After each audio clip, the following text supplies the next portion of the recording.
Assalamualaikum warahmatullahi wabarakatuh. Selamat malam audiens yang berbahagia. Berjumpa kembali di acara Teras LPM Akfi, episode spesial Ramadan.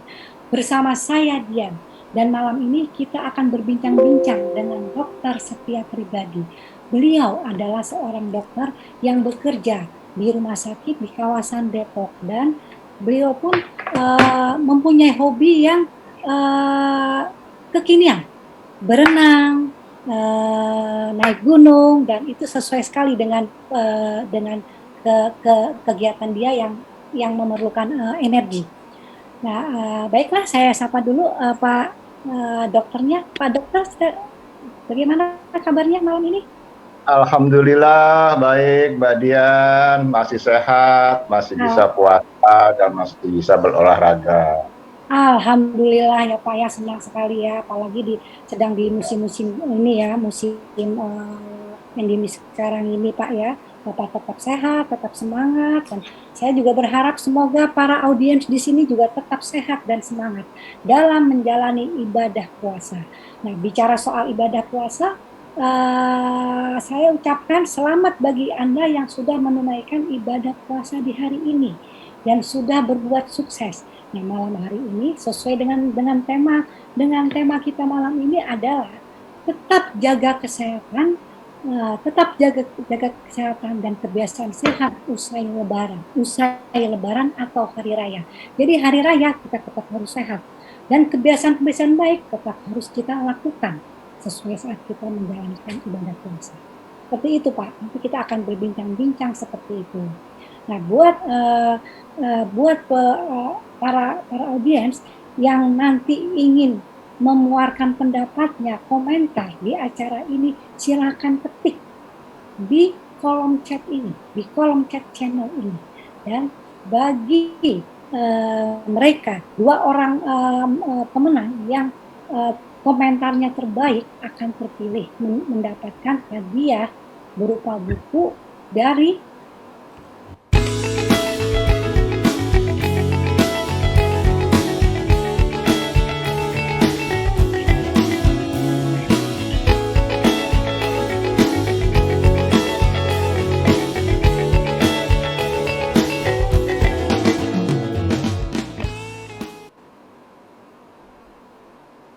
Baik, sekarang kita lanjut saja ya ke pembahasan kita. Bagaimana Dok? Bagaimana kalau kita bincang-bincang tentang tema kita ini? Silakan Mbak. Ya ini dalam berapa hari lagi kan kita akan Lebaran nih Dok. Nah, banyak para Muslim itu berpuasa. Berpuasa itu berarti membuat habit kita, kebiasaan kita menjadi apa? Yang kita biasanya gerak cepat menjadi tidak cepat. Karena kenapa? Terbatasi oleh berpuasa. Tapi terbatasi itu bukan berarti kita tidak bisa ngapa-ngapain. Nah, sekarang ini nih, Dok, kenapa ya? Kira-kira bisa nggak sih, Dok, supaya kita selalu energik, kita selalu tetap semangat dalam menjalankan ibadah puasa?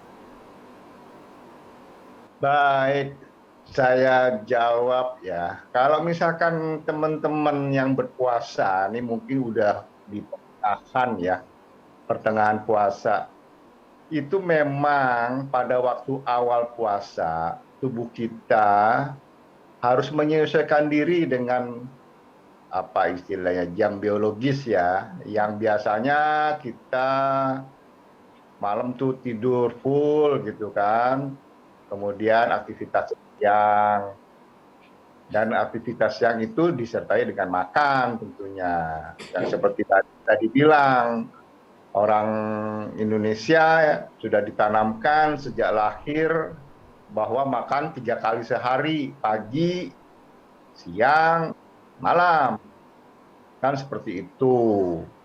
Kemudian nanti kalau malam itu tidur. Nah, sementara untuk puasa yang sudah kita lakukan beberapa waktu ini itu berubah. Kalau saya bisa bilang perubahan ini memang cukup drastis. Tetapi menurut saya kita ini punya tubuh bisa diajarin kok gitu.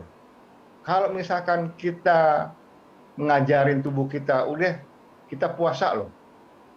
Dari malam kita niat besok puasa, itu dari niat itu artinya tubuh kita untuk siap-siap mempersiapkan kondisi untuk puasa besok.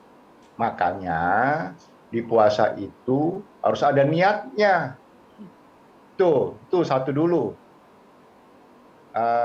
Kira-kira kebayang nggak itu Mbak Dian? Kalau misalnya kita nggak punya niat, itu mungkin nggak kuat. Tapi ketika kita sudah niat, itu tubuh kita secara langsung akan menyesuaikan diri dengan apa yang kita niatkan. Gitu. Jadi memang sangat kuat di mindset kita. Ya, mindset kita sangat kuat untuk memengaruhi bahkan pun biologis kita. Gitu. Jadi pikiran Kemudian, Pak dokter ya, pikiran itu ya, pikiran mempengaruhi niat kita. Walaupun sangat. kita sangat itu nomor satu ya. Kalau kita memang niat akan puasa, itu akan berjalan dengan aman dan kita akan tetap energik gitu Pak ya. Maksudnya gitu ya. Oke. Lalu apa sih Pak tadi Bapak bicara, Pak dokter bicara tentang jam biologis. Yang dimaksud jam biologis itu seperti apa Pak ya? Tadi kurang. Oke, salah satu contohnya jam biologis tuh gini deh. Kita ini mungkin sering dengar jet lag ya. Kita dari satu tempat di luar negeri, kemudian kita mendarat kembali ke Indonesia, bahwa tubuh kita misalkan kita berangkat malam sampai sini pagi gitu ya. Padahal sebetulnya sebelumnya di luar negeri itu jam tidurnya dibalik. Nah, si tubuh ini masih ngerasa jam yang misalkan di Indonesia pagi, tapi di negara sebelumnya itu malam, itu masih merasa bahwa kita masih malam. Gitu. Itu salah satu contoh. Kemudian misalkan kalau berhubungan dengan puasa ya, kalau misalkan pagi kita harus sarapan. Kalau misalkan nggak sarapan, ini si lambung nanya, mana nih jatahku? Gitu. Yang biasa setiap hari dikasih pagi-pagi. Itu kalau kebiasaan itu kemudian kita lakukan bertahun-tahun, itu akhirnya menjadi pelajaran bagi tubuh kita untuk melakukan itu secara rutin jadinya. Nah, ketika itu sudah menjadi kebiasaan, ya. Jam biologis kebiasaan. Itu dua contoh. Contoh lagi misalkan, sebetulnya kita ini kalau misalkan saya sering kali misalkan tidur malam, saya ingin bangun jam 3 subuh. Nggak usah pakai bel, kita bangun sendiri itu. Pas. Gitu. Itu pasti bangun. Nah, itu salah satu kelebihan dari tubuh kita. Tapi persoalannya, seringkali ketika kita sudah bangun, sudah disetelin jam biologi kita nih, sudah disuruh oleh otak kita untuk bangun jam segitu. Kadang-kadang kita kan males nih, ntar aja lah. Nah, kalau itu dilanjutin, akhirnya tubuh kita seperti dibohongin sama diri kita. Gitu loh. Sudah sih dibangun, dia tadinya niat bangun jam 3 subuh misalkan untuk malam. Tapi dia malas, besoknya begitu lagi. Lama-lama nggak mau lagi tuh tubuh. Itu salah satu contoh yang namanya Muslim ya, yang mempunyai kewajiban untuk 1 bulan penuh berpuasa. Kan yang 11 bulan di luar itu kan jam biologis kita dari mulai tidur, makan, itu kan seperti itu. Pagi bangun, kita ambil teh manis, kemudian kita ngopi, kemudian kita sarapan, nanti jam 9 kita makan lagi, jam sore atau malam makan, itu terus selama 11 bulan. Nah, sementara yang 1 bulan ini di bulan Ramadan itu nggak dilakukan sama kita. kan kaget, ya kan? Loh, mana nih yang bisa yang keterima kan gitu.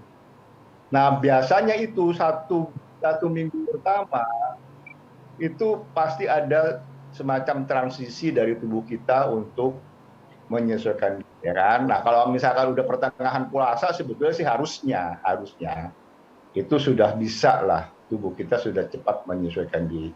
Dan manusia adalah makhluk yang paling bisa menyesuaikan diri di mana saja di muka bumi.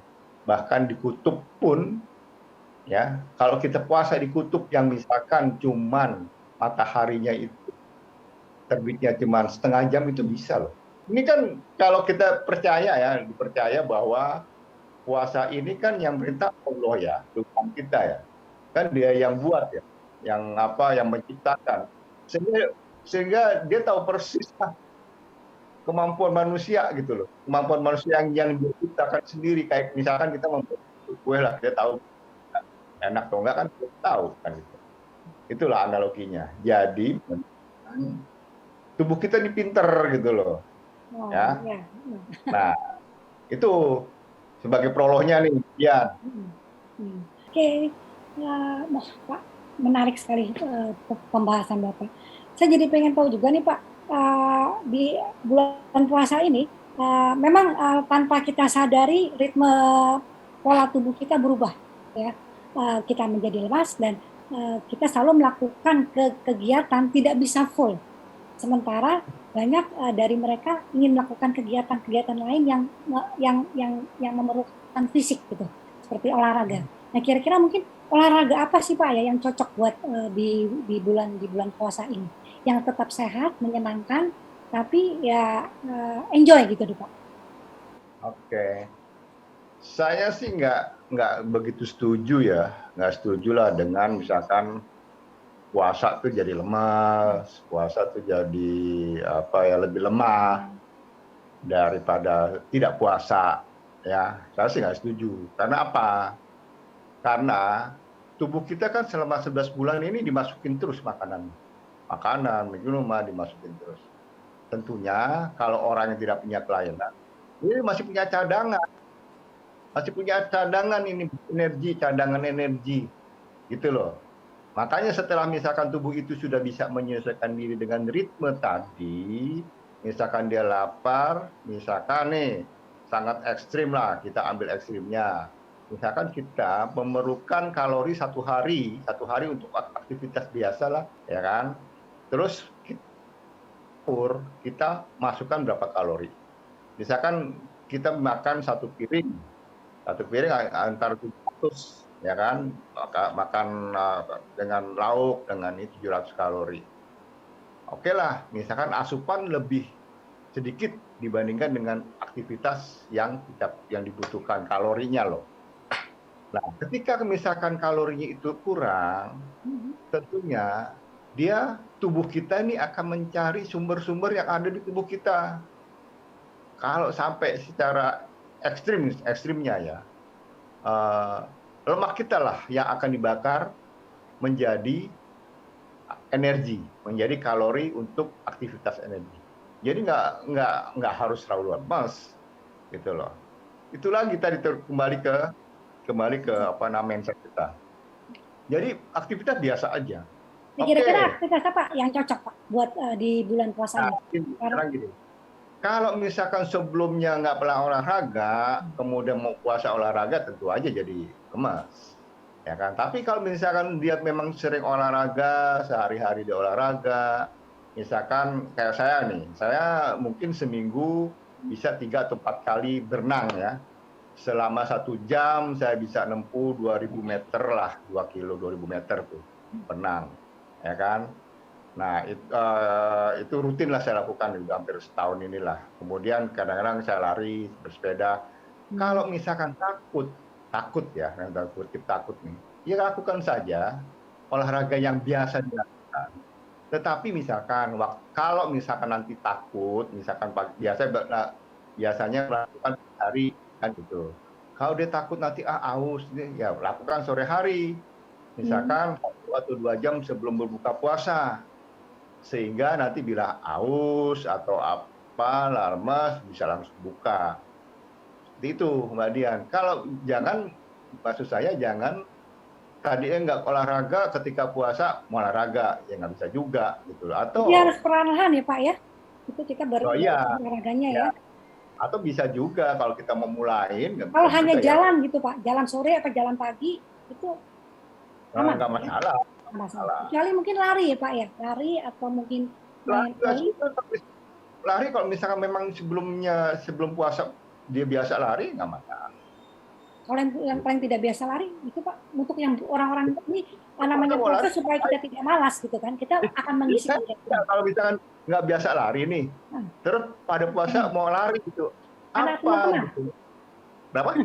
nggak karena diajak teman-teman, karena puasa itu kan kita ingin buang waktu sore-sore, yuk kita lari yuk sambil kita nunggu buka puasa.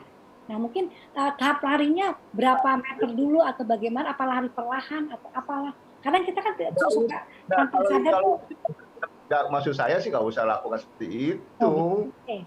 Iya kan justru sebetulnya nanti akan merusak dirinya sendiri gitu. Artinya ya kan sehari-hari waktu nggak puasa dia nggak lari, sehari-hari waktu nggak puasa dia nggak olahraga. Tiba-tiba waktu puasa olahraga. Namanya Kecuali kalau udah untuk ngabuburit itu Pak. Kan banyak seperti itu kan. Ngabuburit kan harus lari, ngabuburit kan harus lari. Bisa jalan biasa, bisa baca Quran, bisa apa kan? Inilah yang sebetulnya yang apa maksud saya sih, saya nggak begitu setuju, walaupun saya tidak melarang lah ya murid apa namanya, silakan aja, apalagi anak-anak muda kan gitu ya, nggak apa-apa lah sembari ngabuburit nunggu ini, yang nggak usah lari lah, ngapain lari, orang biasa yang nggak lari-lari kan gitu. Wah Pak Dokter, pembicaraan kita makin menarik sekali, dan dengan pilihan ini saya mendapatkan pencerahan. Semoga para audiens pun juga mendapatkan pencerahan tentang bahwa berolahraga di bulan puasa itu juga penting, tapi hati-hati dalam memilih olahraga. Bila tidak biasa berolahraga, pilihlah olahraga yang memang sudah biasa kalian lakukan. Nah, kembali saya ingatkan bila ada para audiens ingin mengirimkan komentar atau saran kepada topik dengan topik ini, kami masih menunggu saran-saran Anda, dan saran Anda yang terpilih, yang terbaik akan mendapatkan hadiah sebuah buku. Baiklah, pembicaraan masih akan berlanjut setelah yang satu ini.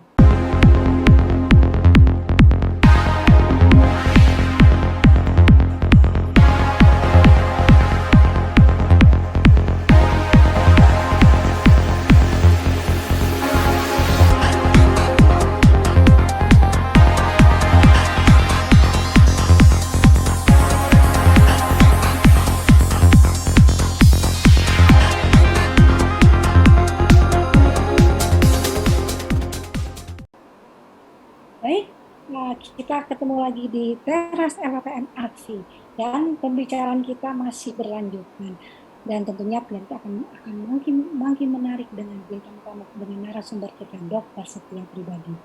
Pak Dokter, saya mau bertanya nih Pak Dokter, ini masih berhubungan dengan olahraga, Pak Dokter ya.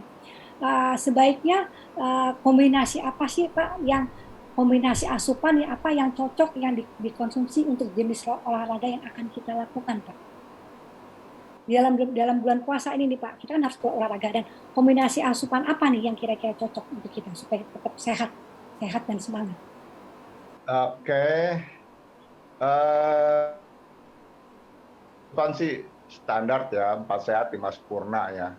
Tapi yang saya ingatkan supaya jangan kurang minum sebetulnya kalau kita mau olahraga.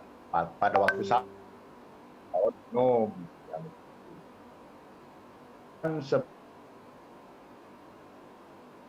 ya, dalam berpuasa ini masih terus terang saja masih banyak salah lah.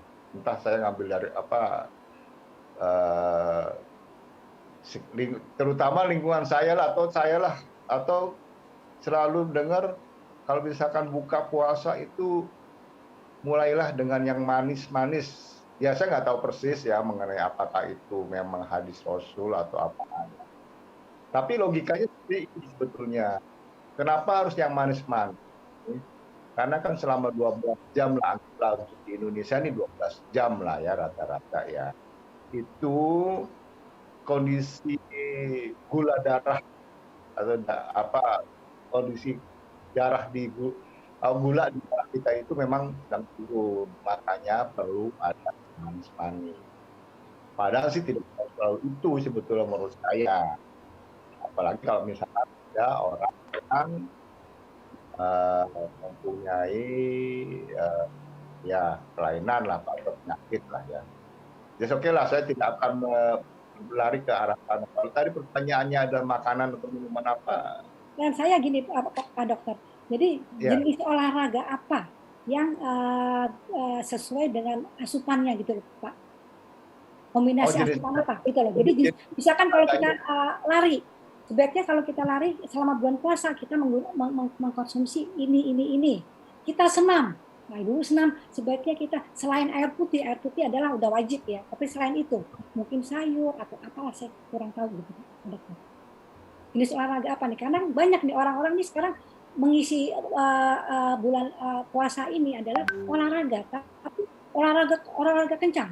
Mereka makannya banyak, tapi gizinya tidak ada, jajan lah, minum es dogero apa-apalah gitu kan. Sementara ya, harusnya mungkin apa? ya makanya kita pandangnya harus dari dua sudut berbeda nih. Kita mau menunjuk dari makanan atau yang saya supaya gampangnya deh. Kalau kita olahraga tujuan kita apa sih kan gitu. Selalu kita punya tujuan kan. Tujuan olahraga pada waktu puasa tujuannya apa sih kan gitu. Ya kan? Kenapa misalkan sebelum sebelum puasa kita nggak olahraga, misalkan olahraga pada puasa olahraga atau memang dia olahragawan setiap hari sebelum puasa pun dia olahraga.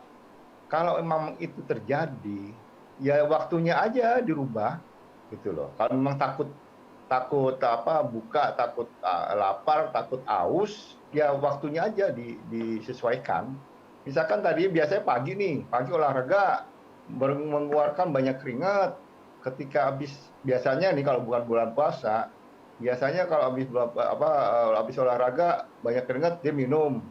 Kan kalau puasa nggak boleh.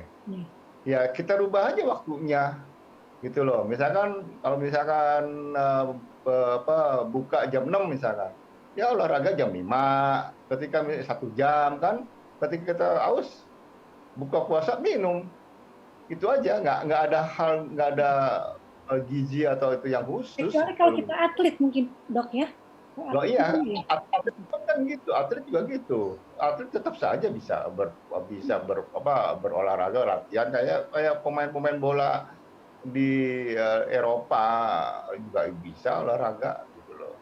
Kemudian juga sebetulnya sih ya tinggal dipindahin aja waktu kalau misalnya biasa pagi, misalkan jam karena berpuasa ya ganti sore kan gitu. Ketika misalkan nanti haus atau takut dehidrasi ya langsung buka gitu.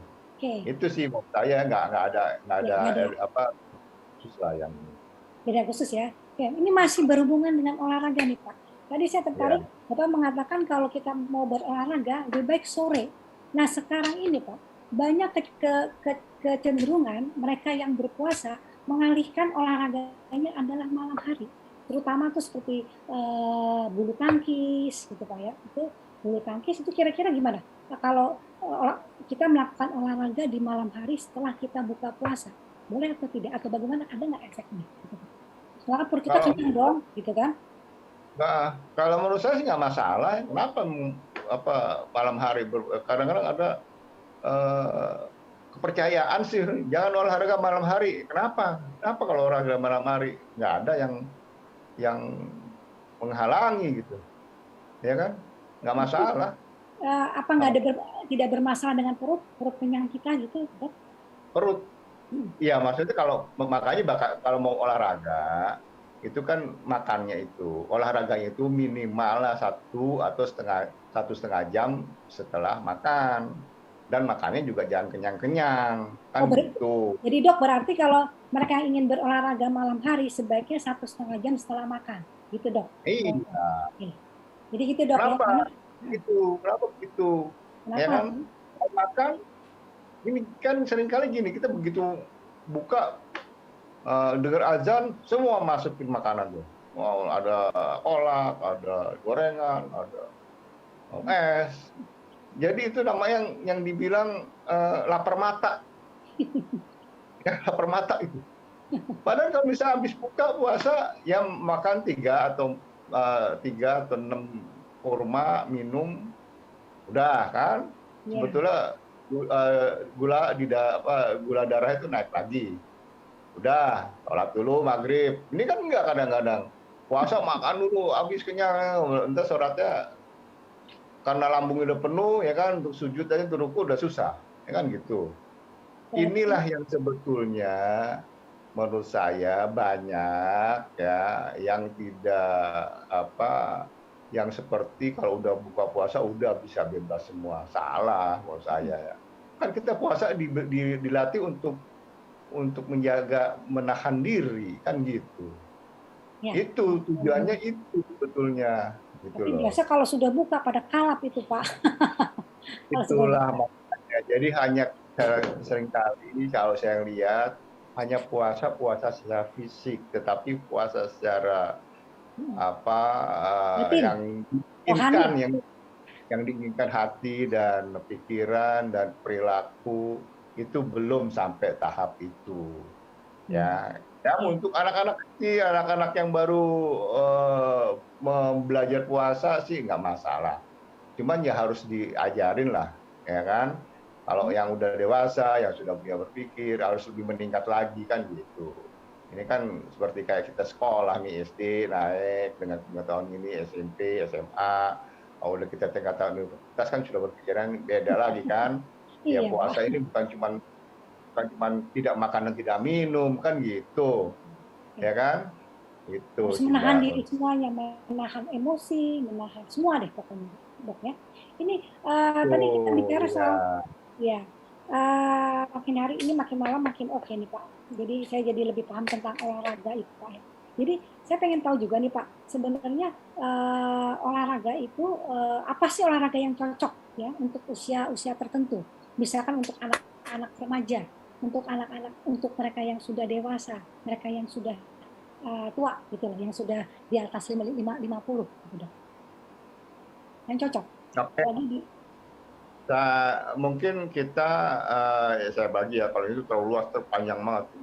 Oh, kalau misal sebetulnya kita lihat deh mulai dari anak balita, anak itu dia anak yang sehat itu dia anak yang terus bergerak terus lari sana lari sini. Seringkali kita suruh mendidik anak, ayo jangan lari dari sana, jangan lari sini. Itu kan salah. Biarkan mereka lari mengeksplor ya pengetahuan dia, pergerakan motorik dia itu supaya terlatih itu balita. Kemudian nanti SD ya dia lari sana lari sini ya nggak masalah.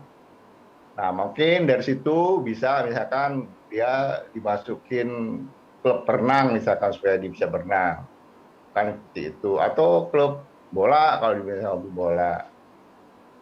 Selain untuk olahraga juga kita melatih untuk berorganisasi. Nah, untuk seperti apa? itu. Untuk apa Pak? Nah, Berorganisasi. bagian tanya remaja kan, remaja ya sebetulnya tinggal kita mengarahkan aja gitu.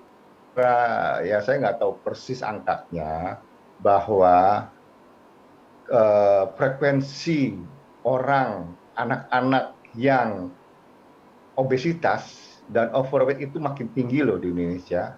Dan ini bahaya loh, bahaya sekali untuk masa depan bangsa kita, gitu ya. Penyebabnya Salah apa satunya Pak? dulu, Dokter? Penyebabnya. Penyebabnya apa itu? ya penyebabnya Fast salah food. didik, dalam tanda kutip salah didik ya.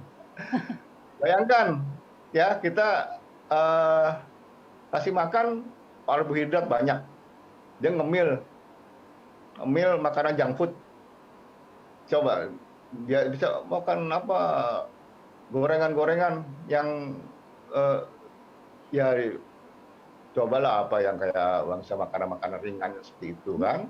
Kemudian gerak, malas bergerak. Umur 5 tahun, 2 tahun udah main gadget.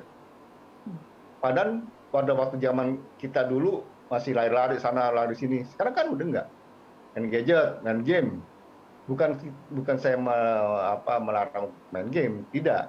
Tetapi kalau misalkan dia tidak bergerak, kan lama-lama energi yang dimasukkan ke dalam tubuhnya mengendap. Mengendap, kalau udah nempel di mana-mana jadi lemak. Kan begitu. Karena kalori yang diberikan kepada tubuh itu lebih tinggi dibandingkan yang digunakan untuk aktivitas. Karena aktivitas kan nggak ada, aktivitas fisiknya kan nggak ada. Duduk aja, dia main game. Gitu. Nah, ini tantangan buat kita semua. Sebenarnya Pak, Bapak bicara obesitas itu salah satu faktor adalah dari makanan ya, makanan dan tidak pernah gerak. Gitu. Nah, makanan tidak punya gerak. Iya. Dan tidak pernah bergerak kan mereka. Nah, ya. Sekarang apakah dengan adanya puasa ini bisa menurunkan berat mereka menjadi mereka bisa diet? Mungkinkah seperti itu Pak? Salah satu keuntungan dari bisa mengatakan tidak bisa. Oke, kenapa? Karena ya tadi pola tadi itu begitu habis buka puasa dia makan habis-habisan semua dimasukin karena memang tidak diajarin untuk apa, dan kita sebagai orang tua menyediakan makanan semua manis semua. Coba ada yang nggak manis? Bulan puasa selalu manis, memang benar itu. Jadi memang di sini peran orang tua, peran keluarga sangat penting ya buat para audiens, ini penting sekali. Misalkan kita punya adik atau punya kakak, bagaimana supaya mereka pola makan mereka dijaga dan juga mereka banyak gerak lah dengan olahraga, atau mungkin kalau sudah berat sekali Pak Dokter bisa mungkin ke dokter kali Pak ya untuk dikasih diet gitu, seperti itu mungkin Pak ya. Kalau beratnya terlalu banyak obesitas, supaya menurunkan berat badan kan harus ke dokter. Ya, iya memang sebetulnya yang paling berperan adalah pendidikan di keluarga ya, dari orang tuanya juga. Coba deh lihat deh. Dulu zaman kita itu, zaman saya terutama lah, umur saya masih banyak lihat orang yang masih ramping-ramping. Coba sekarang Mbak Dian jalan ke mall deh ya, usia 20, 30, dari 10 orang itu yang overweight lah, belum obesitas, overweight lah berapa, pintas aja 10 orang mungkin 6 atau 7 yang gemuk ya. Gitu loh. Ini bahaya loh sebetulnya buat negara kita nih. Gitu. Dan ini belum disadarin ini. Dan salah satu puasa emang sebetulnya untuk itu. Tapi juga kalau cuma mengadakan 1 bulan itu puasa nggak bisa nurunin berat. Bahkan barangkali habis puasa ini mungkin turun 1-2 kilo, habis puasa naik lagi 5 kilo. Ya Pak, baik Pak. Sepertinya itu kalau kita berpuasa kita mempunyai kebiasaan yang baik Pak ya. Seperti tadi mereka yang gemuk kalau kita berpuasa bisa menurunkan berat badan kita. Dan alangkah baiknya kalau kebiasaan baik itu dilanjutkan setelah kita lebaran. Jadi terus berlanjut terus. Baik Pak, sepertinya pembicaraan kita makin hangat Pak ya, nanti akan kita lanjutkan lagi. Tapi sebelumnya kembali saya mengingatkan dan kita tunggu saran bagi para audiens yang ingin mengirimkan saran kepada kami. Silakan chat di kolom channel ini. Bagi Anda yang sarannya menarik dan bagus akan mendapatkan hadiah buku. Baik, kita akan ketemu lagi setelah yang satu ini.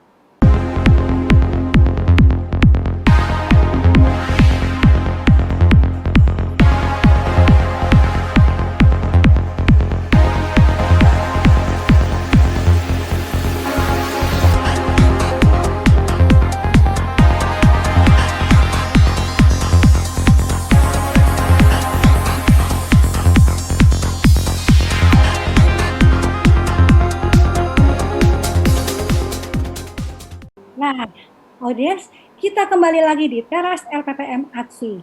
Dan sekarang kita sudah masuk ke segmen terakhir. Jadi mau tidak mau sebentar lagi kita akan berpisah. Tapi saya masih ingin bertanya, kita masih punya waktu sedikit untuk bertanya kepada Pak Dokter kita. Nah Pak Dokter, saya ingin ini bertanya Pak. Sebentar lagi kan kita akan Lebaran. Nah, habis Lebaran saat puasa ini kita selalu melakukan kebiasaan-kebiasaan baik. Kita berpuasa, kita makan kita bagus, kita lebih lebih lebih soleh, lebih soleha seperti itu Pak ya. Nah, lalu bagaimana nih Pak? Dan dari soal makan pun kita bagus. Lalu bagaimana kita tetap menjaga kebiasaan sehat kita setelah kita Lebaran? Sementara saat kita Lebaran makanan begitu melimpah dan kita kalap. Nah, bagaimana nih Pak? Setelah Lebaran dan untuk nextnya supaya kebiasaan baik itu tetap melekat di kita. Silakan Pak. Oke, Mbak Dian, inilah kebiasaan juga buat kita semua ini. Memang kita begitu habis puasa, kita sepertinya keluar dari suatu penjara ya, wah bebas semua. Ini sebetulnya bukan menurut saya ya, bukan tujuan puasa yang sebelumnya gitu. Mudah-mudahan bahwa puasa kita yang sebulan kemarin ini ya kebiasaan-kebiasaan yang baik kita lanjutkan. Kemudian ya kita mudah-mudahan kita berharap bahwa puasa kita tidak hanya menahan lapar dan haus, tetapi juga mendapat imbalan dari Allah Subhanahu wa Ta'ala. Amin. Itu sih. Amin gitu Pak ya. Tapi terutama kayaknya kita harus niat Pak ya. Kalau kita tetap akan melakukan kebiasaan-kebiasaan kita baik yang terdahulu itu, niat dulu yang harus kita munculkan. Terima kasih Pak. Sepertinya audiens kita harus pamit ya dari hadapan kalian semua. Dan kembali saya mengingatkan buat kalian yang ingin mengirimkan komentar, masih kita tunggu. Kirimkanlah segera di kolom chat ini. Dan bagi komentar kalian yang bagus, menarik, akan mendapatkan kenang-kenangan atau hadiah dari persembahan berikut ini.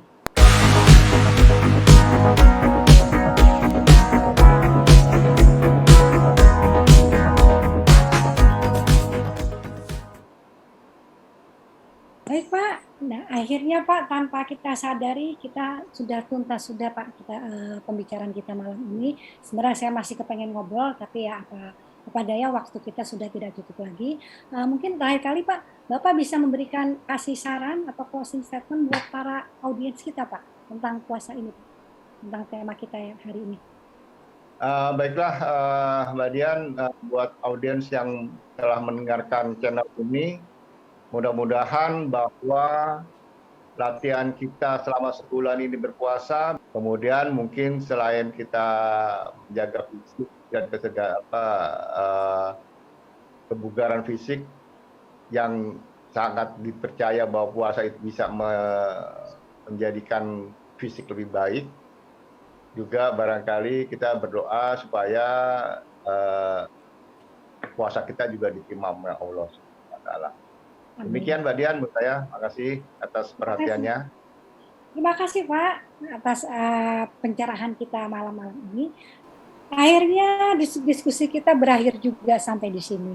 Dan semoga dari hasil pembicaraan kita malam ini, audiens di rumah mendapatkan pencerahan dengan diskusi ini.